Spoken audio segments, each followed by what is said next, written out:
కోరిక. ఈ కథను రచించిన వారు కాకాని కమల గారు. ఈ కథ ఆంధ్రప్రభ ఆదివారం సంచికలో జనవరి 16వ తేదీ 2000లో ప్రచురితమైంది. ఆదియ్యకు 60 ఏళ్ళు. గుడిసె ముందు అరుగు మీద చతికిలబడి కూర్చున్నాడు. ఎండ కరకర మీదకి వస్తోంది. సమయం పొద్దున 8 కావస్తోంది. గుడిసె ముందు గడ్డివాము పక్కన కోళ్ళు కొక్కొరకో అంటూ నూకలు ఏరుకు తింటున్నాయి. సమయం పొద్దున 8 కావస్తోంది. ఆ కోళ్ల మధ్య మహారాజులా తిరుగుతున్న నల్లకోడి పెట్ట మీద ఆదియ్య దృష్టి నిలిచింది. ఆ నల్లకోడి ఎటుపోతే అటే ఆదియ్య చూపులు జరుగుతున్నాయి. ఆదియ్య నోట్లోంచి నీళ్లు ఊటగా వస్తున్నాయి. దాని మాంసం రుచి అంచనా వేస్తుంటే కడుపులో ఆకలి కరకరమంటోంది. పెండ్లం చచ్చిపోయాక ఇంటి పెత్తనం కోడలు దయ్యింది. కోడలు మంగమ్మ గయ్యాళి గంప. కొడుకు రాములకి తండ్రి మీద గంపెడంత ప్రేముంది. కాని పెండ్లం మాట వింటాడు. దాని నోటికి ఎదురాడితే వాడికి బతుకు మీద చేవ చస్తుంది. వాడికి బతకాలన్న కోరిక కూడా ఉంది. అందుకే నోరెత్తడు. ఆదియ్య నిన్న మొన్నటి దాకా పొలం పనులకి పోయేవాడు. కాని ఈ మధ్య రోగం వచ్చింది. నడుం నొప్పి, వెన్ను నొప్పి. అప్పటినుంచి ఇంటి పట్టునే ఉంటున్నాడు. ఆదియ్య సంపాదించిన నాళ్ళు కోడలు బాగానే చూసింది. కాని ఆదియ్య ఇంటి పట్టున సంపాదన లేకుండా పడి ఉన్నప్పటి నుంచి కోడలు మంగమ్మ దాష్టీకం మొదలయ్యింది. కడుపు నిండా తిండి పెట్టదు. మాంసం కూరలు అసలే పెట్టదు. అరక్క బైదులు పట్టుకుంటే చాకిరీ ఎవరు చెయ్యాలి? నేనేగా అంటుంది. రోగాలకి డబ్బు ఏడనుంచి తేవాలి? నువ్వు సంపాదించిందేమన్నా ఉందా అని నిలదీస్తుంది. పండగలకి పబ్బాలకు కూర చేసినా ఆదియ్యకి గరిటె విదిలించదు. నోరు తెరిచి అడిగినా 1000 శాపాలు పెడుతుంది. ఆదియ్యకి నల్లకోడి కూర తినాలని చాలా మనసయింది. కానీ ఎవరిని అడగాలి? కోడల్నే కదా. కానీ కోడల్ని అడిగేటట్టుందా? కొడుకు వాజమ్మ. ఆదియ్య గబాలన అరుగుమించి చెయ్యి చాచి నల్లకోడిని ఒడుపుగా మెడ దగ్గర దొరకపుచ్చుకున్నాడు. అది బెదిరి కొక్కొరకో అంటుంటే దాన్ని రెక్కలు దువ్వడం మొదలెట్టాడు. కోడి బాగా బలిసింది. కిలో మాంసం ఉంటుందనిపిస్తోంది. బాగా మసాలా వేసి ఉడికించి వండి పెడితే సేరు అన్నంలో ఆ కోడి మొత్తం తినేలా ఉంది ఆదియ్య ఆకలి. అంతగా మనసిపోతోంది ఆ కూర మీద. కొక్కొరకో ఆలోచనల్లో పడి కోడి మెడ దగ్గర గట్టిగా నొక్కాడో ఏమో. అది అతన్ని విడిపించుకుంటోంది. ఆ కోడి అరుపు విని గోలెం దగ్గర చెట్ర కడుగుతున్న మంగమ్మ గొంతు తెరిచింది. ఎవరది ఆ కోడిని పట్టుకున్నది? ఆదియ్య గబాలను చేతిలో కోడిని విడిచాడు. ఎవడూ లేదులే మంగమ్మ, నేనీడనే కూకున్నా అన్నాడు. మధ్యాహ్నం 12 అవుతుంది. తిని అరుగువార నులక మంచంలో పడుకుని చుట్ట కాలుస్తున్నాడు ఆదియ్య. దూరం నుంచి రాజన్న రావడం కనిపించింది. రాజన్నది మంగమ్మ పుట్టిన ఊరే. ఏదో పని మీద ఈ ఊరుకు వస్తూ ఉంటాడు. మంగమ్మ పుట్టింటి కబురు ఏమన్నా ఉంటే చెప్పిపోతాడు. దూరంగా రాజన్నను చూసి ఆదియ్య లోని కేక పెట్టాడు. మంగమ్మ, మీ ఊరు మడిసి వత్తన్నాడే. మంగమ్మ చెంగున బయటికి వచ్చింది. చింకిచాటలా ముఖం చేసుకుని, ఏంది రాజన్న బాబాయ్, మా అమ్మ ఏమన్నా చెప్పమందా అంది. అవునే అమ్మాయి, రేపు సాయంత్రం నీ తమ్ముడికి పక్క ఊరిలో పెండ్లి చూపులంట. నిన్ను రేపు సీకటితోనే రమ్మని చెప్పింది అన్నాడు. ఆ మాట చెప్పి వెళ్ళిపోయాడు. ఆ రాత్రి ఆదియ్య కొడుకు రాములు పొలం నుంచి రాగానే మంగమ్మ మగనికి విషయం చెప్పింది. అట్లనా? అయితే రిక్షా సాయిలకి చెప్పి వస్తా, రేపు చీకటితో రమ్మని. మళ్ళీ ఏడనన్నా బేరం కుదుర్చుకుంటాడు అంటూ రాములు మళ్ళీ వెళ్ళి రిక్షా సాయిలకి చెప్పి ఇంటికి వచ్చాడు. ఆ రాత్రి మంగమ్మ మగనికి చాలా ప్రేమగా దగ్గరుండి అన్నం వడ్డించింది. మంగమ్మ పుట్టింటికి వెడితే 2 రోజులకు గాని రాదు. తెల్లారకట్ట 5ంటికి చీకట్లు నిండకుండానే సాయిలు రిక్షా మువ్వలు మోగించుకుంటూ ఇంటి ముందుకు వచ్చింది. అప్పటికే మంగమ్మ చీర సింగారించి సంచిలో 2 కొత్త కోకలు పెట్టుకుని ప్రయాణానికి సిద్ధం అయింది. మగనికి జాగ్రత్తలు చెప్పి రిక్షా ఎక్కింది. రిక్షా సందు మళ్ళగానే మంచంలో లేచి కూర్చున్నాడు ఆదియ్య. వేపపుల్ల నములుతున్నంతసేపు ఒకటే ఆలోచన. రాములు పొయ్యి వెలిగించాడు.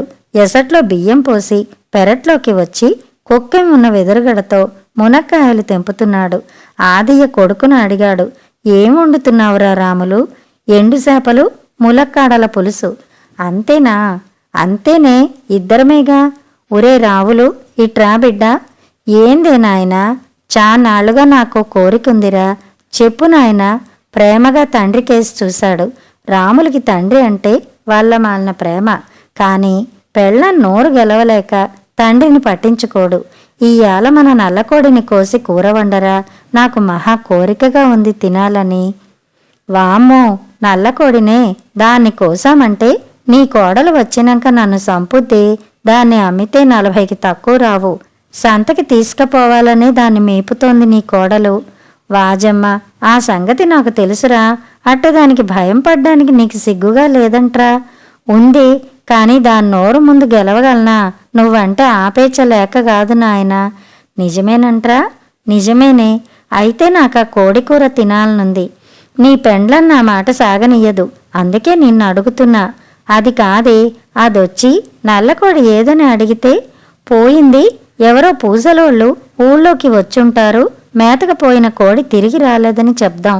ఇంట్లో నువ్వుండి ఏం చేస్తున్నావని నిన్ను ముక్క సీవాట్లు పెడుతుంది నాయనా. పెట్టనీయరా, అది నాకు రోజూ పూజ చేస్తుందా? రోజూ నన్ను తిడతానే ఉంది గదరా, ఇంకోసారి తిడుతుంది. నా కోరికైనా తీరుతుంది గదరా. ఆశగా కొడుకు ముఖంలోకి చూశాడు. రాములు కాదనలేకపోయాడు. తండ్రి ముసలాడు అయిపోయాడు, రోగంతో మూలుగుతున్నాడు. ఎన్నాళ్ళు బతికేను? చాలా కాలం తర్వాత నోరు తెరిచి ఓ కోరిక అడిగాడు. నల్లకోడి కూర. తండ్రికే కాదు, రాములికి కూడా నాలిక పీకింది. లేచి గంప కింద నుంచి నల్లకోడిని తెచ్చాడు. ఇద్దరూ లోనికి వెళ్ళి గుట్టుచప్పుడు కాకుండా కోడిని కోసి ఈకలు పీకారు. ఆ ఈకలన్నీ జాగ్రత్తగా కాగితంలో పొట్లం కట్టి దూరంగా పెంటకుప్ప దగ్గరికి వెళ్ళి గొయ్యి తీసి పూడ్చి దానిమీద మట్టి కప్పి వచ్చాడు రాములు. పెండ్లం మంగమ్మ ఆవులిస్తే పేగులు లెక్క పెడుతుంది. ఈకలు కూడా కనిపించకుండా చేస్తే నిజంగానే ఎవరో పూసలాళ్ళు ఎత్తుకుపోయారు అనుకుంటుంది. ఆ తర్వాత రాములు కోడికూర వండాడు. జాగ్రత్తగా, శ్రద్ధగా. ఆదయ్య మసాలా నూరి ఇచ్చాడు. కూర ఉడుకుతుంటేనే ఘుమఘుమలాడిపోయింది. ఆ మసాలా వాసనకే ఆదయ్య కడుపు నిండిపోయినట్లయింది. కూర ఉడికాక తండ్రి కొడుకు ఎదురెదురుగా కూర్చుని వేడివేడి అన్నంలో కూర కలుపుకుని రుచులు చెప్పుకుంటూ తినడం మొదలుపెట్టారు. ఆదయ్య ఆబగా ముద్ద మీద ముద్ద తింటున్నాడు. చట్టిలోంచి మళ్లీ కూర వడ్డించుకున్నాడు. అన్నం వడ్డించుకున్నాడు. వేలితో కూర నాకుతున్నాడు. కాని రాములు మాత్రం తండ్రినే చూస్తున్నాడు. కంచంలో వడ్డించుకున్న కూర సగం తీసి తిరిగి చట్టిలో వేశాడు. 2 ముద్దలు కోడికూరతో తిని మిగతా అన్నం అంతా చేపల పులుసుతో తినడం మొదలెట్టాడు. ఎట్లుందిరా అబ్బాయి కూర అన్నాడు ఆదయ్య సంబరంగా ముద్ద మీద ముద్ద తింటూ. మళ్ళీ గరిటితో కూర వడ్డించుకుంటూ. నీకెట్టా ఉంది నాయనా అన్నాడు రాములు. నాకా సొరగం కనిపిస్తుందిరా అన్నాడు అరకన్నులు మూసి నోరు చప్పరిస్తూ. నాక్కూడా అనబోయి, నాకా కోడికూర ఓ మాదిరిగా అనిపిస్తోంది నాయనా. ఇంకా బాగా ఉడకలే, మసాలా పాలు కూడా సరిపోలేదనిపిస్తోంది. కూర సరిగా కుదరలేదే అన్నాడు చట్టి తండ్రి ముందుకు జరుపుతూ. అదేందిరా అబ్బాయి, ఇంత రుచిగా కూరుంటే మీ అమ్మ వండినంత రుచిగా వండావురా. మసాలా కూడా సరిగ్గా సరిపోయింది అన్నాడు లొట్టలేస్తూ. ఏమోనే, నాకేం బాగాలేదు అంటూ 2 ముద్దలు కోడికూరతో తిని మిగతా అన్నం అంతా పులుసుతో తిని లేచాడు రాములు. నీకు నీ పెళ్ళం సేతివంటే రుసిరా, ఇది మీ అమ్మ సేతివంటలా ఉంది. అందుకే నీకు రుచి లేకుండా అయ్యింది. అమ్మ ప్రేమని నాయన్ని కూడా నువ్వు మరిసిపోయావురా అన్నాడు సణుగుతూ. ఆదయ్యకి మాత్రం చాలా బాగుంది కోడికూర. మనసు తీరింది. మరి తిని ఎన్నాళ్ళయిందో. కోడలు మంగమ్మ ఎప్పుడో గాని వండదు. కోళ్లను పెంచి సంతలో అమ్మి సొమ్ము చేస్తుంది. ఎప్పుడన్నా వండినా మగనికి పెడుతుంది గాని మామ ఆదయ్యకి పెట్టదు. నీకు అరగదు అంటూ మాడుస్తుంది. అందుకే ఆదయ్య చట్టి ముందుకు లాక్కొని మళ్ళీ మళ్ళీ వడ్డించుకుని తింటున్నాడు. తిండి పూర్తి అయ్యాక సొరగం బెత్తెడు దూరంలో కనిపించింది. రాములు కంచాలు ఎత్తి కడిగి మిగిలిన కూర చట్టి పొయ్యి మీద పెట్టాడు. నాయనా, రేతిరికి నీకు సరిపడా కూర, నాకు సరిపడా పులుసు ఉంది. నే వచ్చినాక అన్నం వండుతా అంటూ పార పలుగు భుజానికి ఎత్తుకుని పొలం బయలుదేరాడు. నల్లకోడి పోయిందంటే నీ కోడలు నమ్ముతుందా అన్నాడు అనుమానంగా రాములు. నమ్మకుంటే గంగలో దూకనియ్యి, కాసేపు అరుస్తుంది, ఊరుకుంటుంది. అది అరవందెప్పుడ్రా అన్నాడు ఆదియ్య. అంతేలే అంటూ రాములు పొలం వెళ్ళిపోయాడు. బ్రేవుమని తేనుస్తూ మళ్ళీ ఆ కోడికూర రుచి జ్ఞాపకం చేసుకుంటూ చుట్ట తీసి వెలిగించి గుప్పు గుప్పుమని పొగ వదులుతూ మంచంలో వాలి కళ్ళు మూసుకున్నాడు ఆదయ్య. పెళ్ళైన రోజుల్లో భార్యతో కలిసి విందు ఆరగించిన రోజులు జ్ఞాపకం వస్తున్నాయి. ఆదియ్య బోసి నోటి మీదకి మాటి మాటికి చిరునవ్వు కదులుతోంది. పొలం గట్టును నడుస్తున్న రాములకి తండ్రి పారవస్యం జ్ఞాపకం వచ్చి ఎంతో తృప్తి అనిపిస్తోంది. కోడలు పెత్తనం వచ్చాక ఆదియ్యకి సుఖం పోయింది. ఆ సంగతి రాములకి తెలుసు.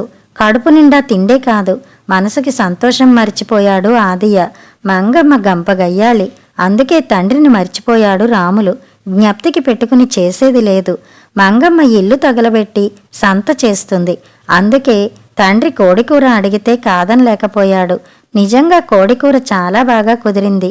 కానీ తాను కూడా తింటే నాయనకు రాత్రికి మిగలదు. అందుకే బాగా కుదరలేదని అబద్ధం చెప్పాడు. తాను అడిగితే మంగమ్మ వండి పెడుతుంది. వండి నా మామకి మాత్రం పెట్టదు. అందుకే తను వండి నాయనకి పెట్టాడు. తను కొడుకుగా ధర్మం తీర్చాడు. రాములకి తృప్తిగా అనిపించింది. తండ్రి కోరిక తీర్చగలిగినందుకు సంతోషంగా ఉంది. ఇక నుంచి మంగమ్మ పుట్టింటికెళ్ళినప్పుడల్లా నాయన కోరిక అడిగి తీర్చాలి. రేత్రికి తొందరగా ఇంటికెళ్ళి వేడిగా అన్నం వండి కూరతో నాయనకి మళ్ళీ తినిపించాలి అనుకుంటూ పొలంలోకి దిగి పారతో కాలువ తవ్వి పొలానికి నీళ్లు పంపసాగాడు. రాములు, నీ పేరుకి తగినట్టు ప్రవర్తించావు అన్నట్టు బోదెలో నీళ్లు ఆనందంగా పొలంలోకి దుంకసాగింది. కథ సమాప్తం.